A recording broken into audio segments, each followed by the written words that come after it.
After 3 years, Becky is back. So Lulu Wilson returns to play the titular character, Becky. And, after spoilers for the first film, if you haven't seen it for some reason, which I just showed Kayla. Yep. So now she's all caught up and ready for this one. We actually watched both of these in the same day. So, as we know, Becky's not left with much at the end of the first movie. Nope. Except for an insatiable hunger for blood and mayhem. So Diego. she has kind of bounced from foster homes and whatnot, and she ends up in a place where she wants to be, and much like John Wick, they kind of pull her out of retirement. Yeah. And I do think that this movie is like slightly, at least like an homage to John Wick in one way or another. Yeah. But anyway, so there's some new guys that have pissed off Becky once again, and she's gonna go out and take care of business. So, what were your impressions of Becky, the franchise, which is now supposedly going to be a trilogy? We'll see how this one does financially. Hopefully it warrants a third. But how did your experience with Becky and then The Wrath of Becky go?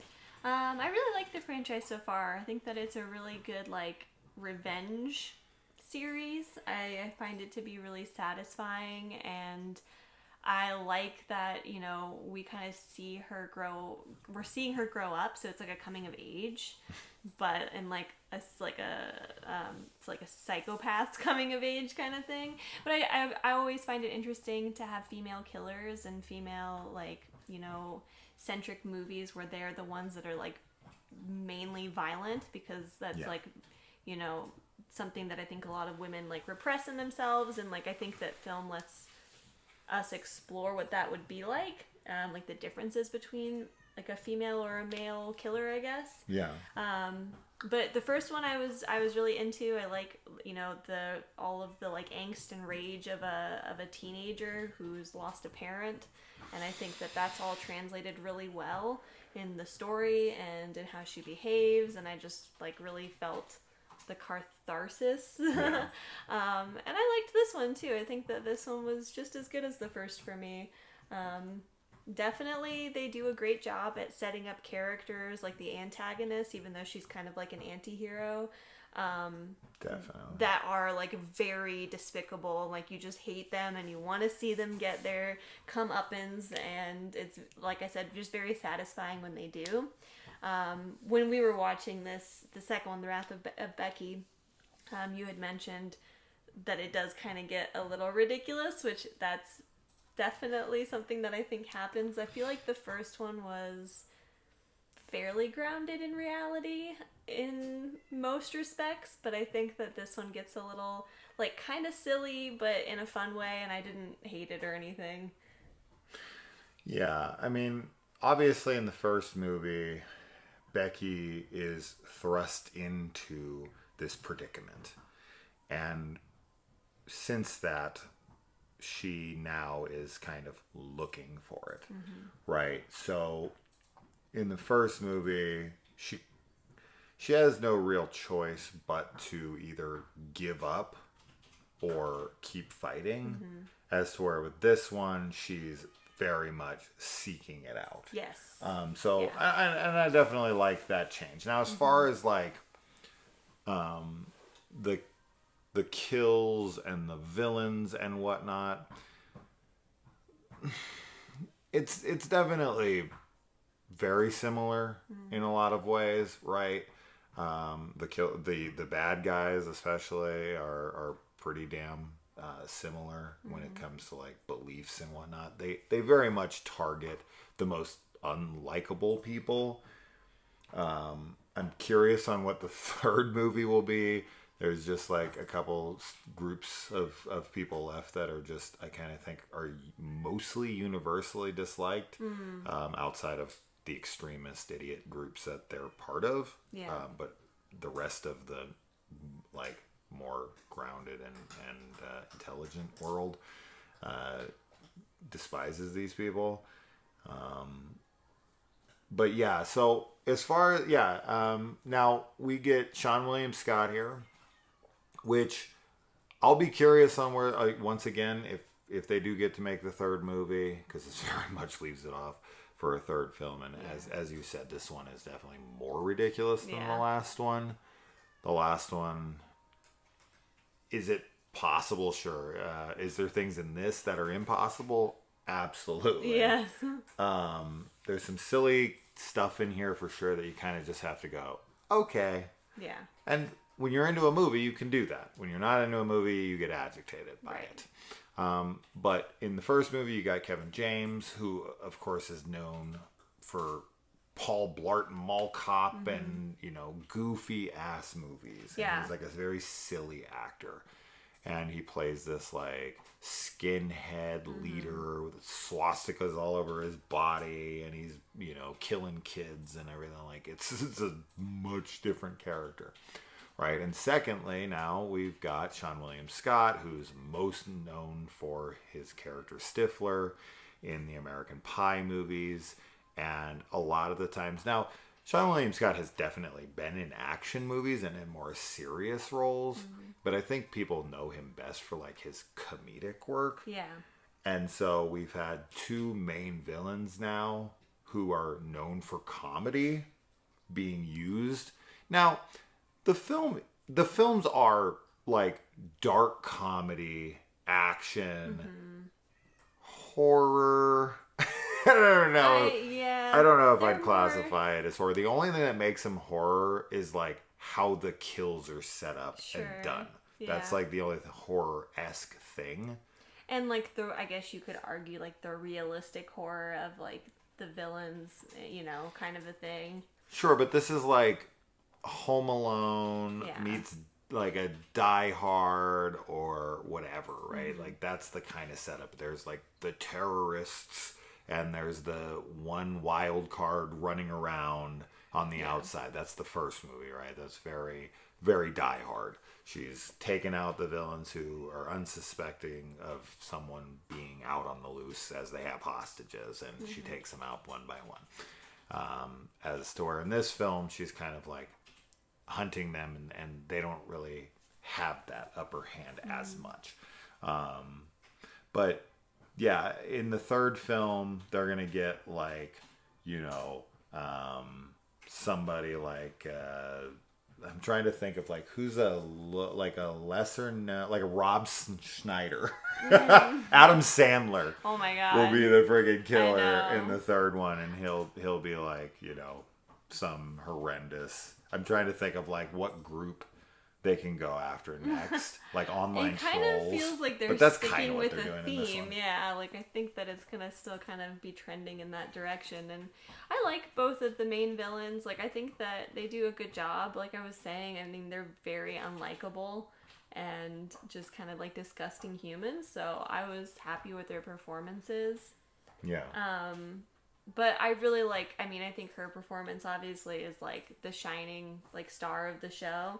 Because she's one of those actresses, yet again, we always talk about it, who has huge eyes. Yeah. So she's very expressive and very emotive. And I just love it. I love the like snarkiness that she has. And especially in this one because she's 16 in this.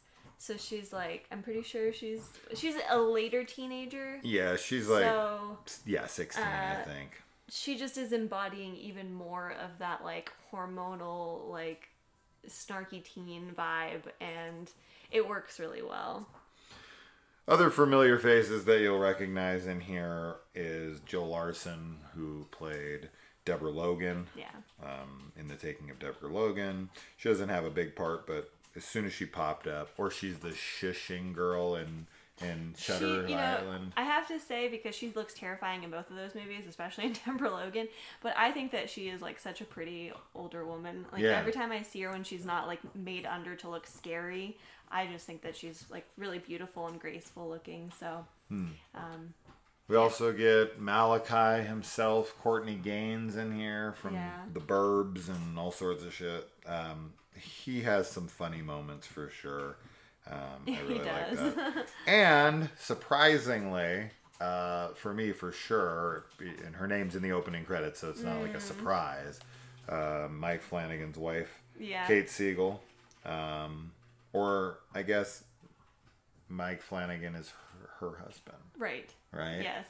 Whichever way you want to say it. 'Cause they're both great, and I don't want to make it seem like, oh, it's just his wife. No, she's super talented actress, and I would assume she's in here because I want to say, isn't she the star of Hypnotic, that one we watched last year? Or 2 years ago? Yes, she is. Okay. And the directors of that directed this. I see. So that's why she's in here. And then they also directed like this is like the film that I've defended on this channel more than any other film probably ever, because I shouldn't say that. It's not that I've defended this more, it's that I'm one of the only positive reviews online, and I've only met a few people. Like there's only like me, my buddy Keen, and one other person I know. I can't remember who exactly it was, but everybody else hates their film, The Open House. But I thought it was great. Like I really enjoyed the hell out of it. And it has like a 3.3 on IMDb. Every single person hated it. I thought it was freaking awesome. And I was like completely alone on that one. So it was really cool to see them. Hypnotic was okay. This was their best effort for sure.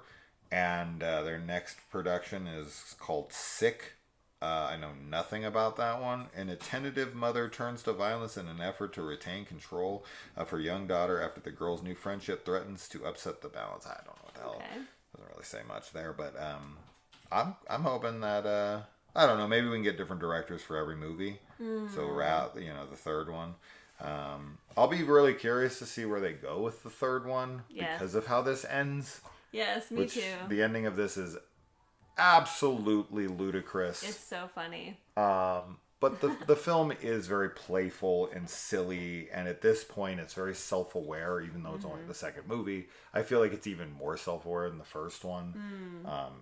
Becky is a very fun character, and this is definitely a different kind of movie for sure, where we follow this. She's like borders a serial killer, right? Like it's that you're almost watching like a killer in a horror movie on their side, following them as they're hunting people in the house. Yeah. Right? But it's like they're the despicable ones. But she's not that far off. And until she crosses the line and kills someone who you're not rooting for her to kill, but that's why it's not a horror movie, right? Is because there's no fear of anything in this. The victims are not like innocent people, correct? And it's never going for scares. There's no horror in the movie, so it's very, very difficult for me to classify this horror, even though on IMDb action, horror, thriller, action, comedy, thriller. Maybe. Yeah. But like, dude, this isn't horror, because as I said, there's no attempt at trying to be scary or playing around with any of like horror tropes or anything. The only thing is some of the carnage, kill, stuff like that. That being said, this would bring me to my like biggest gripe with this franchise, because I think this is where it should be better for what it is, and that's in the kills. Each film has like some decent stuff, and one kill each that's like, yeah, it's all right. That was kind of cool. Like I liked that, right? That's good enough. and I'm into that. But like, I feel like every one of Becky's kills should be on screen Yes. and super violent. Like, she hacks someone up in this movie, and we see none of it happening. We see none of the aftermath. I think we kind of see some of the aftermath, but it's like at an angle where you literally can't see anything except for like some blood on their face. Yeah. And you're like, come on, dude. I In a movie like this? Yeah. Like, what do you think your audience is for this? What do you really think you're appealing to? Other than like horror fans. I mean, even though it's not a horror, that's the kind of people who are watching this movie. Mm-hmm. And you're labeling it as horror. But I just feel like with this movie, with how playful, self-aware, and like how sadistic it is. Sure. Right? Like, Becky is a sadistic person. Yeah. She gets off on the violence. Therefore, the film should be through her lens, which should be she's glorifying violence. She's glorifying kills. Yeah. To me, that makes sense to the character. That's just not gore for gore's sake. Right. That actually plays to the character, her sadistic nature. But I almost feel like they hold back on showing it so that she can be more relatable and likable, right? I do think that's part of it because as well. When you have characters, because a lot of people, they like the idea of like retribution and revenge and this cathartic feeling they get from knowing the bad guy got it. But when they like see the act, they're like, because they're normal people, right? They're like horrified by it. And they're like, oh my God, that's monstrous. And I think that removing the audience from seeing the actual violence full on taking place makes them want to root for her more. Which for me, it's not the case at all. It would make me root for her even more. Right. Because I want to see the next insane kill. But like, if you take the I Spit on Your Grave franchise, we see the majority of those kills on screen. And because of what happened to her, and within this, it's not like Becky is going out and killing random people. Like, she has a reason for killing every single person she kills in the entire franchise thus far. And you want every single one of them to die. So there's no reason not to root for her after she brutalizes these people, because they fucking deserve it. And that's what we're here for. This is like a rape revenge movie without the rape. It's a revenge tale, right?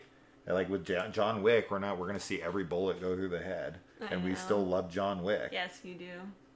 Yeah. That being said, I'd still like those to be more violent too. I want to see people's heads literally explode and shit in that movie. Of course. Yeah, but I think you're ultimately rooting for Becky no matter what, at least currently, because she hasn't killed anybody that's not deserving of it in some way, at least in movie logic. So, yeah, I think showing the kills more would be great. Yeah. Mm-hmm.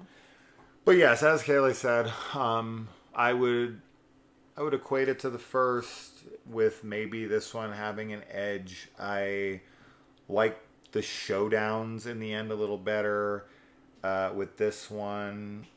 But all in all, I'd say they're pretty even. This one takes like a slight edge just because this one's more fun.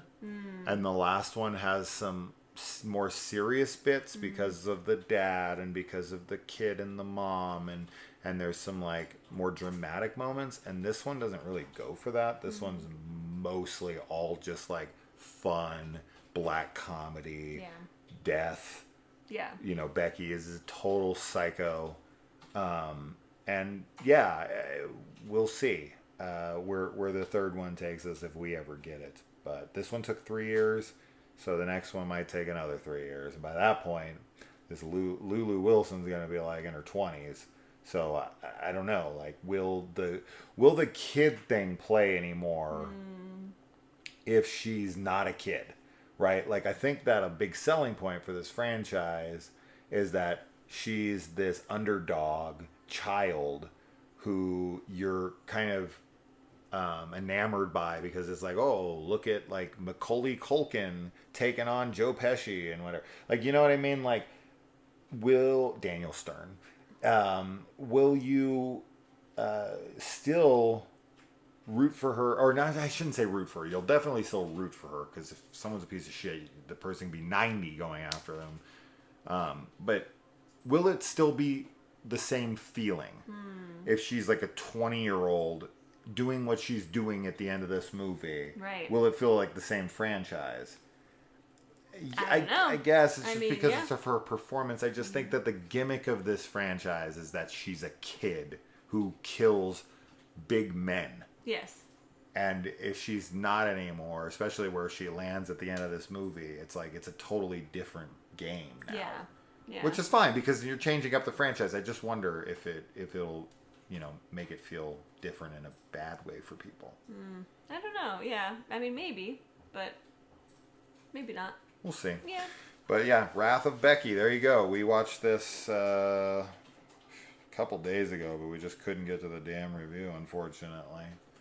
So there you go. Becky 2, The Wrath of Khan. No.